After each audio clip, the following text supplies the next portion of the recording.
From the look of things in St. Petersburg, you'd think Western businesses have taken over. But looks can be deceiving. Nearly 10 years after the fall of the Soviet Union, Russia is still a tough place to do business. For every business that thrives here, probably 3 go bad. If anyone should know, it's Douglas Boyce.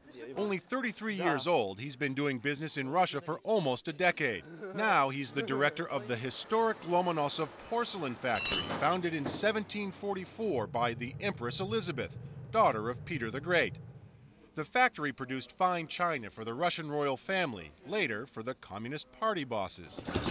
About a year ago, American investors bought up more than 80% of the company's shares. There are a million things to do. And put Boyce in charge.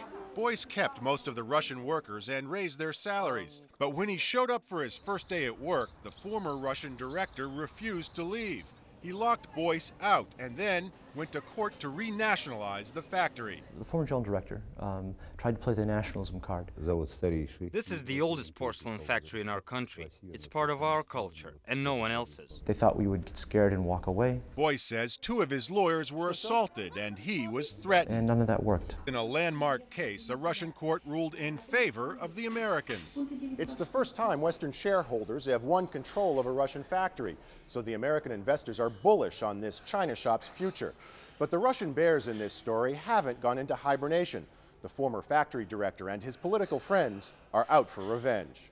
Now the spotlight is on an extraordinary museum housed inside the factory, a priceless collection of antique pieces and modern works. Russian opponents say the museum is too valuable to be left in the hands of foreigners.